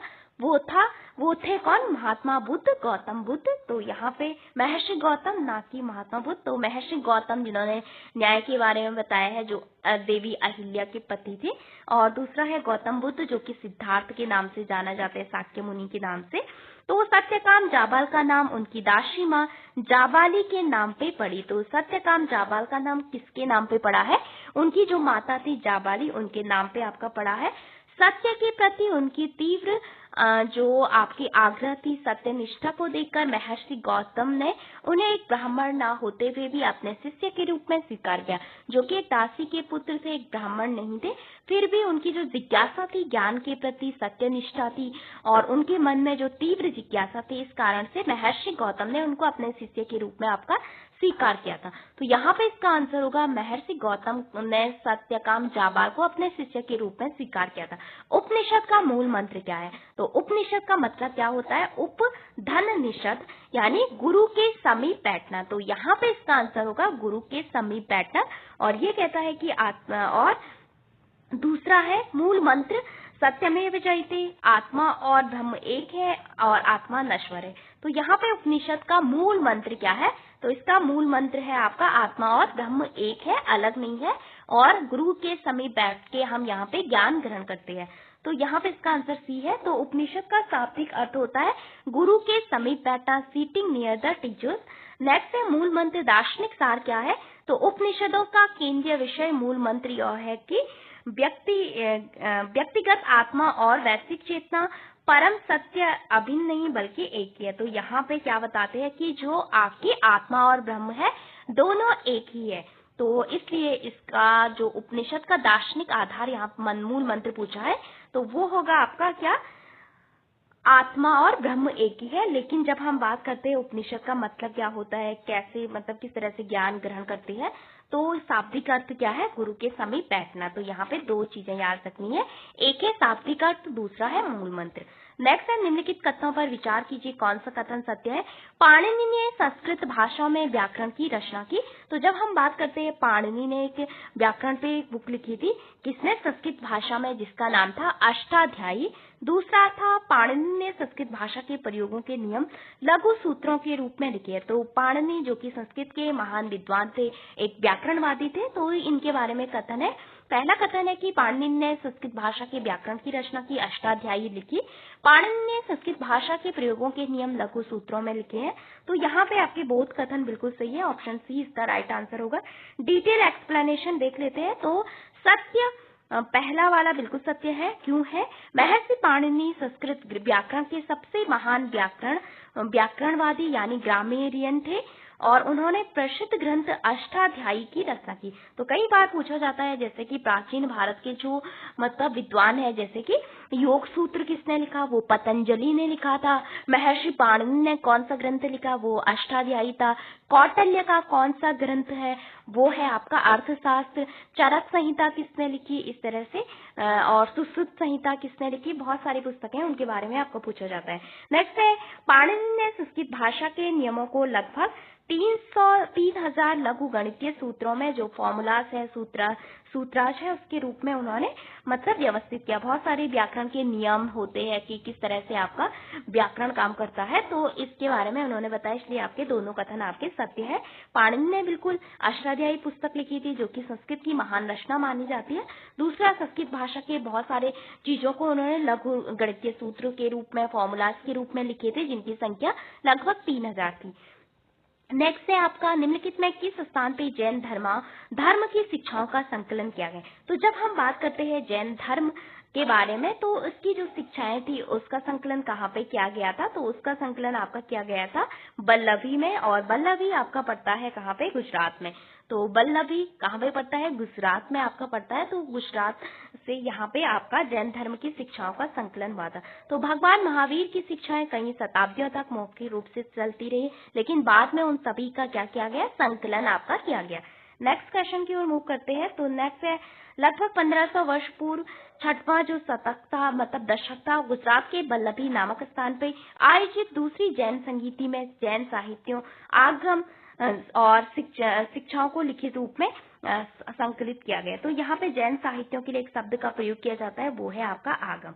और जैन संगीतियां आपकी होती थी, तो दूसरी जैन संगीति में उनके जो शिक्षा थी, जो पहले की मौखिक रूप में थी, केवल ओरली थी, बाद में उसको क्या किया गया, संकलन किया गया। बहुत सारे जो आपके मतलब वो थे, उनके जो मतलब उसको संकलित करने वाले जो उससे मतलब जुड़े हुए थे, जो भिक्षु थे वहां पे। एंड यहाँ पे गुजरात के बल्लभी में ये आपका हुआ था। एंड जैसे बौद्ध संगीति आपकी होती थी, वैसे जैन संगीति भी होती थी। स्त्रियों को आश्रम व्यवस्था में अपने पति द्वारा चुने गए आश्रम का अनुसरण करना होता था। तो यहाँ पे आपको कुछ स्टेटमेंट पूछे हैं। पहला है, स्त्रियों को आश्रम व्यवस्था में अपने पति द्वारा चुने गए आश्रम का अनुसरण करना होता था। आश्रम व्यवस्था का अनुसरण चारों वर्ण के व्यक्तियों द्वारा किया जा सकता था। तो यहाँ पे चारों वर्ण के जो व्यक्ति होते थे, जो वर्ण व्यवस्था थी उस समय, तो सभी के लिए खुले हुए थे इसके द्वार। तो यहाँ पे पहला वाला ट्रू है। और आश्रम जो कि कुछ ही लोगों के लिए वहां पे खुले हुए थे। तो जो स्त्रियां थी, जैसे कि बहुत सारी स्त्रियां जो कि बौद्ध भिक्षुणी आपकी बन गई थी, तो अपने पति द्वारा जो चुना हुआ आश्रम था, जैसे वैदिक काल में आपका शिक्षा ग्रहण करना और शादी के बाद, तो पति द्वारा चुने गए जो आश्रम था, वहीं पे आपकी जाती थी जो लड़कियां होती थी उस समय। और आश्रम व्यवस्था का जो अनुसरण था चारों वर्णों के लिए आपका था। तो ये बिल्कुल गलत है, क्योंकि किसके लिए था जान लेते हैं। तो वैदिक काल, उत्तर वैदिक काल समाज में स्त्रियों को स्वतंत्र रूप से आश्रम या वेदों के अध्ययन का अधिकार नहीं था, किंतु उन्हें अपने पति द्वारा अपनाए गए आश्रम का ही पालन करना था। तो वैदिक काल में, उत्तर वैदिक काल में तो शिक्षाओं का अधिकार था, महिलाएं पढ़ लिख सकती थी। वहां पे आपने पढ़ा होगा अपाला, घोषा, बहुत सारी विदुषी महिलाएं।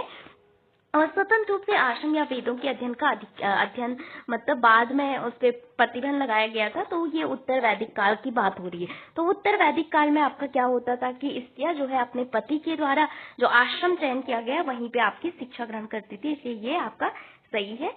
दूसरा इसलिए आपका गलत है, क्योंकि आश्रम व्यवस्था ब्रह्मचर्य जो कि आपका 25 वर्ष तक, उसके बाद गृहस्थ आश्रम, वानप्रस्थ, संन्यास आश्रम का अधिकार केवल द्विज यानी ब्राह्मण, क्षत्रिय, वैश्य वर्ण के पुरुषों को था। तो यहाँ पे शूद्रों के साथ शिक्षा को लेकर काफी भेदभाव आपका किया जाता था, इसलिए आपका सभी वर्णों के लिए नहीं था। नेक्स्ट है, चंद्रगुप्त मौर्य ने चाणक्य की सहायता से लगभग 2300 वर्ष पूर्व मौर्य वंश की स्थापना की थी। चाणक्य के विचार हमें अर्थशास्त्र नामक पुस्तिका में मिलती है। तो यहाँ पे इन दोनों में से कौन से कथन सही है? तो हम सभी जानते हैं कि चंद्रगुप्त मौर्य की जो सहायता की थी वो किसने की थी? उनके गुरु चाणक्य ने। तो उन्होंने ही उनको एक महान सम्राट आपका बनाया था। जब वो आपका कहीं से गुजर रहे थे तो वहां पे उन्होंने एक छोटा बच्चा जो कि पिपली वंश से आपका संबंधित था, और उनको धनानंद ने पहले उनके राज्य से निकाल दिया था, और वहां पे बाद में उनकी माता को भी बंदी बनाया गया था। तो बाद में चाणक्य उनको काफी प्रशिक्षित करते हैं। फिर उसकी सहायता से मौर्य साम्राज्य बनाते हैं इस तरह से। तब धनानंद नंदवंश का विनाश होता है, मौर्य वंश की आपकी स्थापना होती है। तो यहाँ पे आपको बताना है कौन सी कथन सही है। तो यहाँ पे आपके बिल्कुल दोनों कथन आपके सही है। क्यों सही है? चंद्रगुप्त मौर्य ने अपने गुरु चाणक्य कौटिल्य की कूटनीति और सहायता से नंदवंश के अंतिम शासक धनानंद को पराजित कर मौर्य साम्राज्य की स्थापना की थी। तो धनानंद जो नंदवंश का अंतिम शासक था, वहां पे कौटिल्य ने शपथ ली थी जब उनका अपमान किया गया था धनानंद के द्वारा। तो उन्होंने कहा था कि मैं इसका विनाश करके आपका रहूंगा, तभी अपनी शिखा को आपका बांधूंगा। तो यहाँ पे कौटिल्य की जो कूटनीति काफी थी, डिप्लोमेसी के लिए जाने जाते थे, और चाणक्य नीति जिसको कहा जाता है। तो उन्होंने क्या किया कि चंद्रगुप्त जो कि एक बालक था उसको आपका शासक बनने में मदद की, फिर मौर्य साम्राज्य की स्थापना होती है। पहला वाला बिल्कुल सही है। दूसरा वाला चाणक्य द्वारा राजनीति, प्रशासन और अर्थशास्त्र पर लिखा गया जो ग्रंथ था उसका नाम क्या है? अर्थशास्त्र, जिसमें कि राजनीति, प्रशासन और अर्थशास्त्र पे आपका लिखा गया है। तो राजनीति और प्रशासन का उल्लेख यहाँ पे किया गया है उस पुस्तिका में। उस पुस्तिका का नाम है अर्थशास्त्र। तो बहुत कथन आपके ट्रू है। नेक्स्ट है आपका कौन सा शहर मौर्य साम्राज्य का एक महत्वपूर्ण हिस्सा था। तो इसमें कुछ शहर है उनके बारे में आपको बताना है कि मौर्य साम्राज्य के महत्वपूर्ण हिस्सा थे। पहला है तक्षशिला, दूसरा है उज्जैन, तीसरा है पाटलिपुत्र। तो ये आपके तीनों शहर जो कि मौर्य साम्राज्य का हिस्सा थे।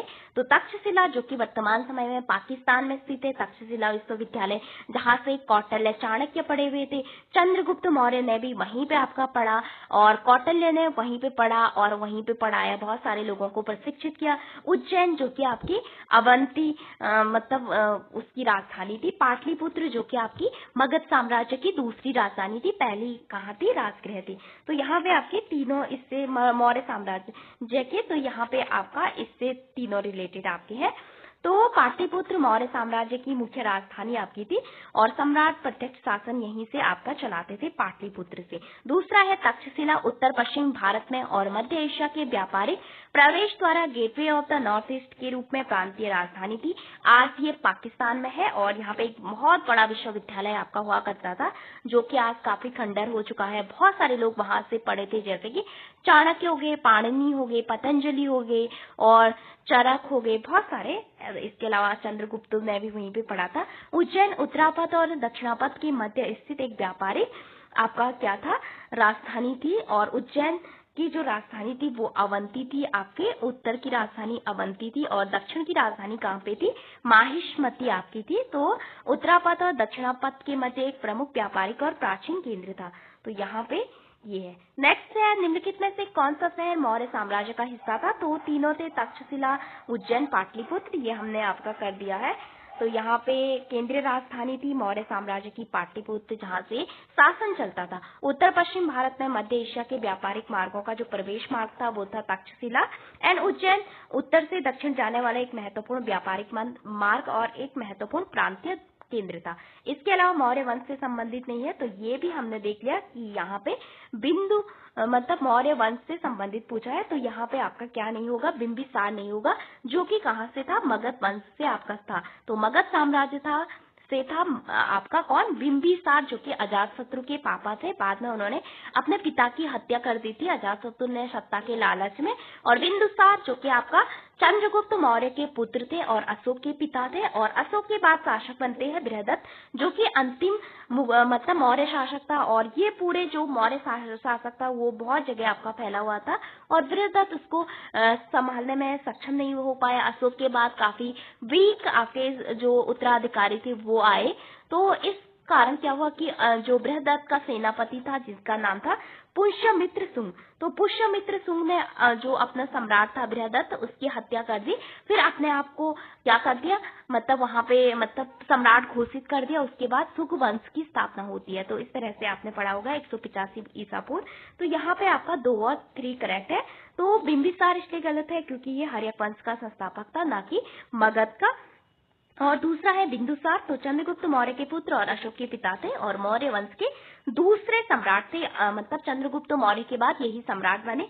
बृहदत्त यह मौर्य साम्राज्य के अंतिम शासक थे जिनकी हत्या पुष्यमित्र शुंग ने करके और शुंग वंश की स्थापना की थी, जो कि एक सेनापति था।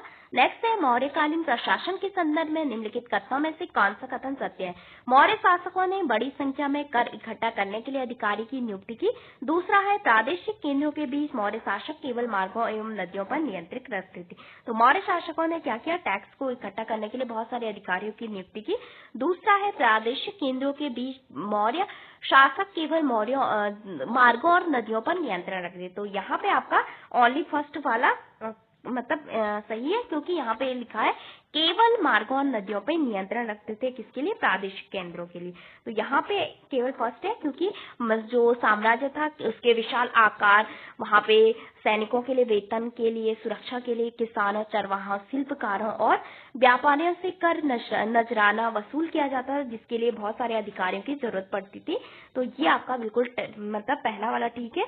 दूसरा वाला क्यों असत्य है? केवल मार्गों और नदियों पर नियंत्रण रखने के साथ साथ मौर्य शासक संसाधन जैसे कि उत्तर पश्चिम से कंबल, दक्षिण से सोना, मूल्यवान पत्थर को भी कर या भेंट के रूप में एकत्रित आपका करते थे। तो इस तरह से दूसरा वाला आपका इनकरेक्ट है, क्योंकि वो बहुत सारे अन्य संसाधन जैसे उत्तर पश्चिम जो उसकी तक्षशिला, आपका वहां से कंबल, दक्षिण से सोना मंगाते थे, मूल्यवान पत्थर को भी लोगों को क्या करते थे? कर या गिफ्ट के रूप में देते थे। नेक्स्ट है आपका अर्थशास्त्र के अनुसार उत्तर पश्चिम का क्षेत्र कंबल के लिए प्रसिद्ध था। दूसरा है मौर्य साम्राज्य में महत्वपूर्ण केंद्रों का प्रशासन राजकुमारों को दिया जाता था। तो यहाँ पे जब हम बात करते हैं कौन सा कथन सही है? बिल्कुल ठीक है। तो यहाँ पे क्या किया जाता था कि जो कौटिल्य का अर्थशास्त्र है उसके अकॉर्डिंग उत्तर पश्चिम का जो क्षेत्र था वो उत्कृष्ट ऊनी वस्त्रों और कंबलों के लिए, और दक्षिण भारत सोने के लिए बिल्कुल प्रसिद्ध था। तो यहाँ पे सोना, जो कीमती पत्थर होते थे, उसको गिफ्ट के रूप में लोगों को देते थे, कंबल को। तो ये बिल्कुल सही है। जो कंबल था वो आपका उत्तर पश्चिम, जहाँ तक्षशिला है वर्तमान समय में पाकिस्तान है, उस क्षेत्र से आपका आता था। ये इस तरफ से, इस तरफ से। एंड यहाँ पे दक्षिण से आपका क्या आता था? दक्षिण से आपका आता था क्या? सोना हो गए, कीमती पत्थर हो गया, जिसको गिफ्ट देना आपका शासक गिफ्ट देते थे बहुत सारे लोगों को। तक्षशिला और उज्जैन जैसे प्रांतीय केंद्रों में अक्सर राज परिवार के सदस्यों को राजकुमारों, राज्यपालों को गवर्नर बनाकर भेजा जाता था। तो बहुत सारे जो आपके हैं उनको गवर्नर बनाया दिया जाता था। जो छोटे छोटे आपके प्रांत होते थे वहां का, जैसे कि कोई छोटा प्रांत है उसको वहां का गवर्नर आपका बना दिया था। फिर आपका बाद में वो राजा बनता था, ताकि उसकी प्रैक्टिस अच्छे से वहां पे हो सके। इसलिए आपके दोनों कथन बिल्कुल सही है। पहला कथन आपका क्या था कि अर्थशास्त्र के अनुसार उत्तर पश्चिम का क्षेत्र कंबल के लिए प्रसिद्ध था और दक्षिण का सोने के लिए, कीमती पत्थरों के लिए, इस तरह से आपका प्रसिद्ध था। दूसरा, मौर्य साम्राज्य में महत्वपूर्ण जो प्रशासन का कुछ जो टेरिटरी होती थी, जैसे कि छोटे छोटे जो है आपके, उनपे राजकुमारों को दिया जाता था, वहां का शासक उनको नियुक्त किया जाता था, ताकि वो प्रैक्टिस आपका कर सके। मौर्य साम्राज्य में राजा की शोभ यात्रा में राजा को सोने की पालकी पे ले जाया जाता था। राजा के इर्द गिर्द हथियारबंद महिलाओं का समूह था। तो ये कथन किसका है? ये हमने पहले भी आपका किया था। तो ये कथन नहीं है यहाँ पे। तो मौर्य साम्राज्य में राजा की शोभा में राजा को सोने की पालकी में आपका बिल्कुल ले लिया जाता था, ले जाया जाता था जहाँ राजा की यात्रा होती थी। तो उस समय आपका बिल्कुल भी हवाई जहाज नहीं थी, तो उस समय आपके क्या थे? सोने की पालकियों में ले जाया जाता था राजा को। दूसरा था, राजा के इर्द गिर्द हथियार बंद महिलाओं का एक समूह होता था। तो दोनों कथन यहाँ पे बिल्कुल सही है। और इसका वर्णन क्या है? मेगास्थनीज ने, जो कि आपके सेल्यूकस निकेटर का क्या था, उनका एक वो था, राजदूत था। तो यहाँ पे आपके दोनों आपके संबंधित है। तो इसकी विस्तृत व्याख्या की बात करें तो यूनानी राजदूत मेगास्थनीज के विवरण के अनुसार जब सम्राट जनता के सामने आते थे तो वो सोने की पालकी में आते थे और उन्हें सोने चांदी से सजे हुए होते। तो सोने की पालकी में वो जनता से मिलने आते थे। इसके अलावा सोने की पालकी में उनको ले जाया जाता था और उनके जो वो सजे धजे रहते थे सोने चांदी के गहनों से। सम्राट को हमेशा हत्या के भय से सुरक्षित रखने हेतु उनके चारों ओर विशेष रूप से प्रशिक्षित हथियारबंद महिला अंगरक्षकों का घेरा होता था। तो ये आपका बिल्कुल सही है। नेक्स्ट है, यह एक विशाल और खूबसूरत नगर है जो विशाल प्राचीर से घिरा है। इसमें 570 बुर्ज और 64 प्रवेश द्वार है। पाटलिपुत्र के बारे में यह कथन किसका है? तो एक विशाल एवं खूबसूरत नगर है जो विशाल प्राचीर से घिरा है। इसमें 570 बुर्ज और 64 प्रवेश द्वार है। तो ये कथन था मेगास्थनीज का, जो कि सेल्यूकस निकेटर के क्या थे, राजदूत थे, और इन्होंने एक पुस्तक लिखी थी जिसका नाम था इंडिका। तो वहां पे उन्होंने भारत यात्रा के बारे में बताया था। तो मेगास्थनीज चंद्रगुप्त मौर्य के दरबार में यूनानी शासक सेल्यूकस निकेटर का राजदूत था। तो सेल्यूकस निकेटर कौन था? ये था सिकंदर का सेनापति, जो कि आपका सिकंदर जब लौट रहे थे तो उनकी मृत्यु हो जाती है। उसके बाद सेल्यूकस निकेटर फिर भारत आता है बदला लेने के लिए।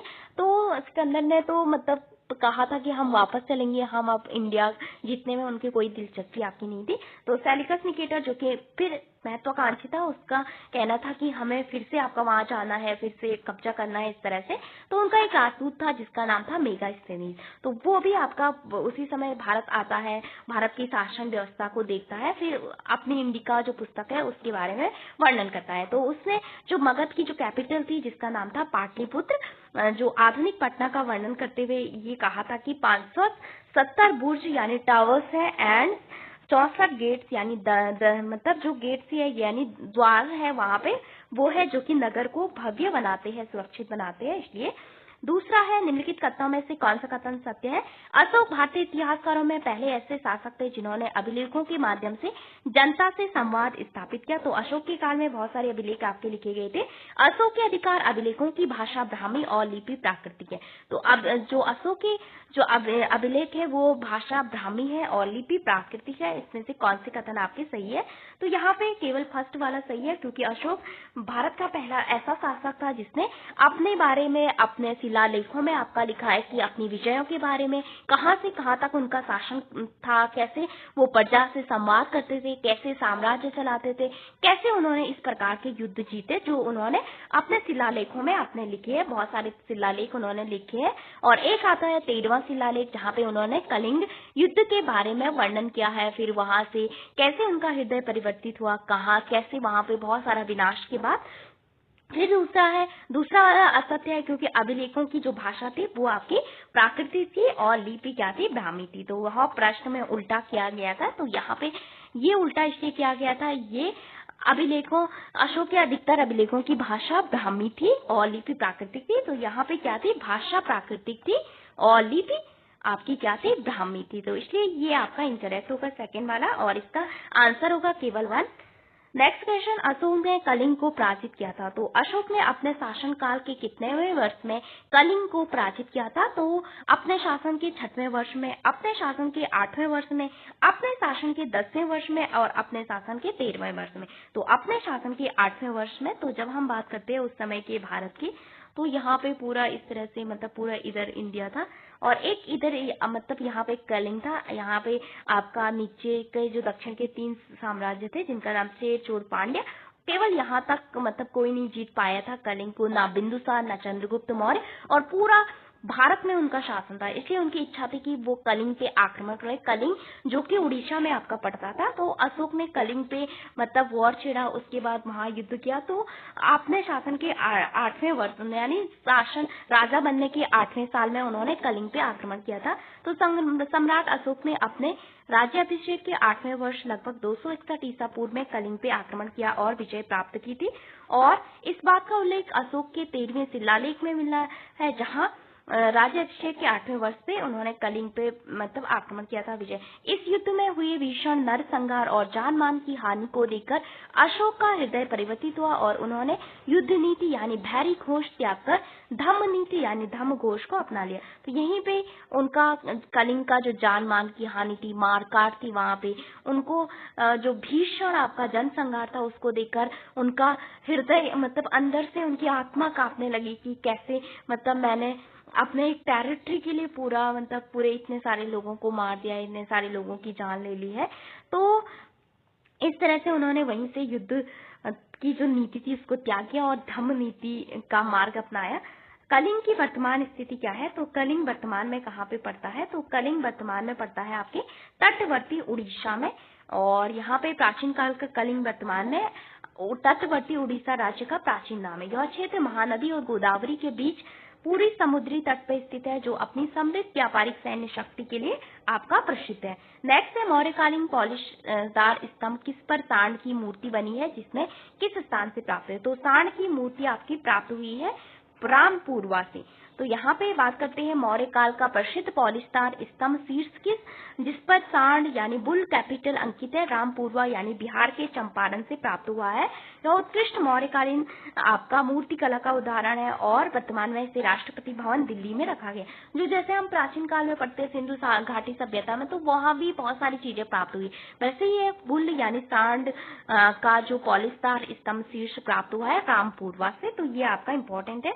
नेक्स्ट है अशोक का धम्म बुद्ध की उपासना के साथ आरंभ होता है। अशोक के धम्म पर बुद्ध के उपदेशों का प्रभाव मतलब होता है। तो अशोक का धम्म जो क्या था, एक मॉरल और नैतिक कोड था जिसमें हृदय परिवर्तन, किसी हर चीज के प्रति दया, करुणा ये थी। तो यहाँ पे नैतिक उपदेश थे, ना कि भगवान बुद्ध के उपासना के साथ आरंभ नहीं होता है, ये बिल्कुल गलत है।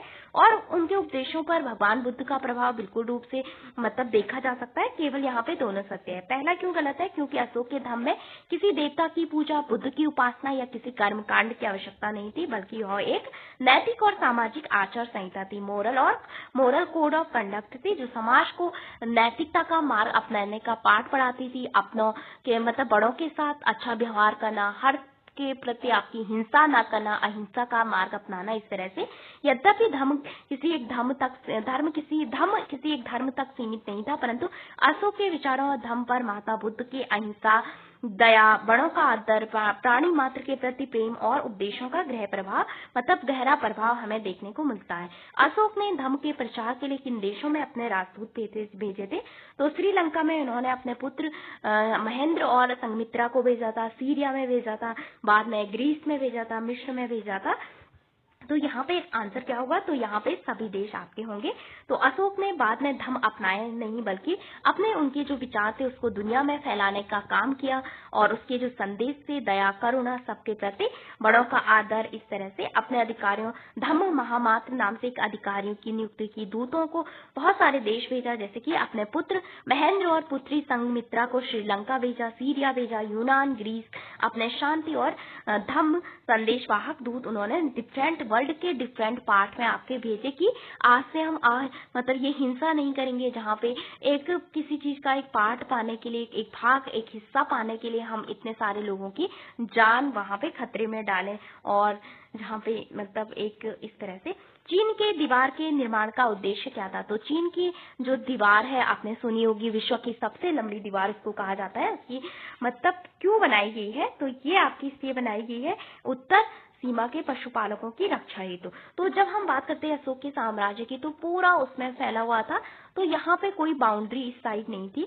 तो चाइना ने तो पहले ही अपने चारों ओर एक दीवार बना दी थी, जिसको चीन की दीवार है। तो भारत में ऐसा कुछ नहीं था, क्योंकि भारत में क्या हुआ कि बाद में सारे जो शासक है, ज्यादा आक्रमण आपका उत्तर पश्चिमी इलाके से ही आपका हुआ था, इधर पाकिस्तान वाला साइड से। लगभग 2400 वर्ष पहले चीन के सम्राटों ने साम्राज्य की उत्तरी सीमा को घुमंतों और पशुपालक हमलावर जनजातियों जैसे हूण आदि के आक्रमणों से सुरक्षित रखने के लिए विशाल दीवार का निर्माण शुरू हुआ। तो प्राचीन काल में जो आर्यों के युद्ध होते थे, वो पशुओं को लेकर होते थे, पशुओं को चोरी करके आपके ले जाते थे। वैसे ही आपका चीन में चलता था कि जो घुमंतु और पशुपालक हमलावर थे, जो जनजातियां थी जिसमें हूण आते हैं, उनसे सुरक्षा पाने के लिए चाइना ने क्या किया कि ग्रेट वॉल ऑफ चाइना का निर्माण किया, चीन की दीवार बनाई।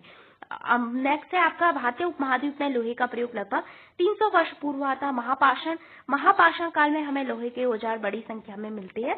तो यहाँ पे कौन सा कथन सही है, तो यहाँ पे आपके दोनों कथन बिल्कुल सही है कि भारतीय उपमहाद्वीप में लोहे की जो प्रयोग है उसके लगभग 3000 वर्ष पूर्व से उसका प्रयोग हो रहा है।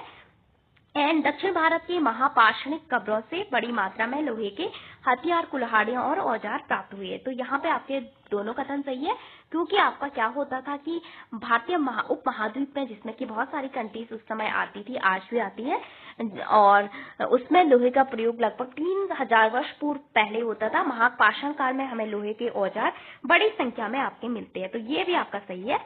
तो दक्षिण भारत के महापाषाणिक मेगालिथिक कब्रों से बड़ी मात्रा में लोहे की हथियार, कुल्हाड़ियां और औजार प्राप्त हुए हैं। नेक्स्ट है आपका देश, मतलब यहाँ पे आपको बताना है कौन सा सत्य नहीं है। देश के उत्तरी भागों में गांव का प्रधान ग्राम भोजक होता था, बिल्कुल ये सही है। इसका पद अनुवांशिक होता था, यानी पिता के बाद उसका पुत्र शासक बनता था, पुत्र के बाद उसका पुत्र, इस तरह से ग्राम भोजक पद की प्राप्ति राजा द्वारा चयन होता। तो आनुवांशिकता तो राजा द्वारा चयन बिल्कुल नहीं होगा।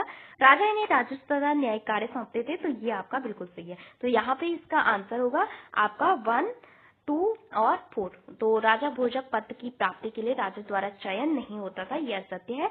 प्राचीन भारत के उत्तरी हिस्से में गांव का मुखिया ग्राम भोजक था। दूसरा है पद अनुवांशिक होता था, वंशानुगत होता था, पीढ़ियों के हिसाब से आपका आगे बढ़ता था। और ग्राम भोजक गांव का सबसे बड़ा भूस्वामी होता था, जो राजा उसे कर वसूलने, पुलिस, न्यायाधीश, न्यायिक कार्य के रूप में आपका काम सौंपते। आहत सिक्कों का आकार कैसे था? आयताकार था, वर्गाकार था, वृत्ताकार था। तो ये आपका आहत सिक्के जो कि सोने और चांदी से बनाए जाते थे प्राचीन काल में, तो इनको पंचमार्क कॉइन भी आपका कहते हैं। तो और ये सोने और चांदी से आपके आहत सिक्के बनते थे। इनका आकार आयताकार, गोलाकार, वर्गाकार था, प्रॉपर कोई आकार नहीं था, ऐसे मान सकते हैं। तो भारत के प्राचीन सिक्के आपके जो कि लगभग 2500 वर्ष पूर्व महाजनपद काल में धातु, चांदी और तांबे की चादर काटकर धातुओं की गोलियों को ठप्पा मारकर बनाए जाते थे। इन सिक्कों के आकार आयताकार, वर्गाकार और गोलाकार विभिन्न रूपों में आपके पाए गए हैं। नेक्स्ट क्वेश्चन है आपका, मगध की जीत का कारण क्या था? तो जंगलों की अधिकता, उपजाऊ भूमि, लोहे की खाद। जंगलों की अधिकता होगी, लकड़ी प्राप्त होगी तो रथ बना सकेंगे तो हम राजा को इधर उधर ले जाएंगे, युद्ध के लिए उसका उपयोग कर पाएंगे। इसके अलावा जंगलों में बहुत सारे हाथी मिल जाते हैं जो कि युद्ध के लिए हमें चाहिए होता है। उपजाऊ भूमि, यहाँ पे गंगा और सोन नदियां थी, इसका उपजाऊ मैदान हमें उत्पादन करने के लिए काफी इंपॉर्टेंट था। लोहे की खान, बहुत सारा लोहा मिलता था हमें झारखंड और बिहार के क्षेत्रों में, जिससे हम हथियार बना सकते थे। इसलिए आपका तीनों यहाँ पे सही होगा। तो इसकी व्याख्या हम देख चुके हैं कि मगध क्षेत्रों में जो विशाल मतलब जंगल था, वो इमारती लकड़ियों, हाथियों और सेना के लिए औषधीय जड़ी बूटियों की उपलब्धता वहां पे होती थी। एंड मगध गंगा और सोन जैसी नदियां के क्षेत्र में स्थित है, जिसमें भूमि उपजाऊ रहती थी और कृषि उत्पादन बहुत ज्यादा मात्रा में आपका होता था। लोहे की खान, मगध के निकट आधुनिक झारखंड लोहे की समृद्ध खदानें थी, जिससे मजबूत हथियार और उपकरण बनाए जा सके। नेक्स्ट क्वेश्चन है आपका, प्राचीन भारत में सिकंदर की अंतिम जो सीमा थी वो थी ब्यास नदी। तो 2300 वर्ष पूर्व यानी 326 ईसा पूर्व यूनान का सम्राट सिकंदर ने भारत पे अटैक किया था। पंजाब में झेलम नदी के तट पे राजा पोरश को हराया था और उसकी सेना ब्यास नदी के तट पे आपकी पहुंची थी और सिपाहियों ने इनकार कर दिया था, क्योंकि उधर जो नंद वंश था उसके जो शासक थे, उनकी विशाल सेना और हाथियों का जो भाई था उसने उसकी सेना को आगे बढ़ने से रोका था और ब्यास नदी के तट से वापस लौट गया था। नेक्स्ट है, महाजनपद के दौरान राजाओं ने नियमित रूप से कर वसूलना शुरू कर दिया था। पहले राजा किसान शिक्षा से देते थे, बाद में उन्होंने क्या किया, मतलब जबरन वसूल कर दिया, जिसको कि विष्टि के नाम से आपका जाना जाता है। तो यहाँ पे हमने देखा कि दोनों कथन बिल्कुल सत्य है। महाजनपदों की विशाल सेना, दुर्गों के निर्माण के लिए राजाओं को नियमित संसाधनों की आवश्यकता होती थी, इसलिए उन्होंने उपहारों के बजाय नियमित कर वसूलना आपका मतलब शुरू कर दिया। पहले उपहार भी लेते थे। किसानों की उपज का 1/6 भाग के रूप में और कारीगरों और श्रमिकों से बेगार या जबरन टैक्स वसूला जाता था, जिसको कि विष्टि के नाम से जाना जाता है। नेक्स्ट है, कौन एक मगध से मतलब उससे संबंधित नहीं है? तो यहाँ पे मगध से आपका संबंधित नहीं है, बिंदुसार जो कि मौर्य साम्राज्य से संबंधित था, और यहाँ पे बिंबिसार जो कि अजातशत्रु मगध साम्राज्य हर्यक वंश से संबंधित है, और महापद्मानंद आपका नंद वंश से संबंधित है। बिंदुसार मौर्य वंश से आपका संबंधित है। अशोक का जो हुआ था मतलब अशोक का पापा था और चंद्रगुप्त मौर्य का पुत्र था। और हर्यक वंश, शिशुनाग वंश, नंद वंश, इसमें भी बिंदुसार मतलब के बारे में मिलता है। इसके अलावा कुरुक्षेत्र की कुरु की जो राजधानी थी वो इंद्रप्रस्थ थी, इसलिए ये आपका गलत मैच है। वज्जी की वैशाली थी, मगध की राजधानी थी अवंती की उज्जैन थी। तो यहाँ पे वज्जी की राजधानी वैशाली, मगध की प्रारंभिक थी राष्ट्रीय, दूसरी थी पाटलिपुत्र, एंड अवंती की जो राजधानी थी उत्तरी अवंती और माहिष्मती, इस तरह से। और कुरु की राजधानी थी आपकी इंद्रप्रस्थ। और बुद्ध का जन्म कहाँ पे हुआ था? तो बुद्ध का जन्म आपका किस वंश में हुआ था? शाक्य वंश में आपका भगवान बुद्ध का आपका जन्म हुआ था। नेक्स्ट है आपका क्षत्रिय कुल में आपका हुआ था। नेक्स्ट क्वेश्चन है आपका, तो यहाँ पे बुद्ध ने ज्ञान की प्राप्ति हेतु गृह त्याग कर दिया था और मृत्यु कौशाम्बी नहीं कुशीनारा में हुई थी, जिसको कि किस नाम से जाना जाता है, महापरिनिर्वाण। और गृह त्याग को महाविनिष्क्रमण और ज्ञान को निर्वाण। सत्य और ज्ञान की खोज के लिए सिद्धार्थ ने 29 वर्ष की आयु में गृह त्याग किया था, जिसको बौद्ध साहित्य में महाविनिष्क्रमण कहा जाता है। और महात्मा बुद्ध का परिनिर्वाण कुशीनगर में हुआ था, जिसको कि क्या कहते हैं, महापरिनिर्वाण। निर्वाण क्या है, ज्ञान की प्राप्ति है। और धर्मचक्र परिवर्तन क्या है, आपका पहला उपदेश। बुद्ध का जन्म एक ब्राह्मण वंश में हुआ था, नहीं बल्कि एक क्षत्रिय वंश में हुआ था। दूसरा है, उन्होंने एक पीपल के पेड़ के नीचे ज्ञान प्राप्त किया था, जो कि बौद्ध गया में हुआ था, जो कि आपका क्या कहलाता है, निर्वाण कहलाता है। तो यहाँ पर केवल आपका दूसरा सही है, क्योंकि भगवान बुद्ध का जन्म एक क्षत्रिय शाक्य परिवार में हुआ था, ब्राह्मण वंश में नहीं। और सिद्धार्थ को बिहार के बौद्ध गया में निरंजना नदी पुनपुन नदी के तट पे पीपल के वृक्ष के नीचे, बोधि वृक्ष के नीचे गहन ध्यान के बाद निर्वाण प्राप्ति हुई थी। उसके बाद वो बुद्ध कहलाए और पहला उपदेश दिया था कहाँ पे, सारनाथ में। तो यहाँ पे हमने देखा बहुत सारे इंपॉर्टेंट क्वेश्चन, यहाँ से आगे करेंगे अगली वीडियो में। Thank you for watching this video. आज का हमने रिवाइज भी कर दिया था लास्ट में। सो आज के लिए इतना ही, सीटेट के लिए आपके लिए उपयोगी हो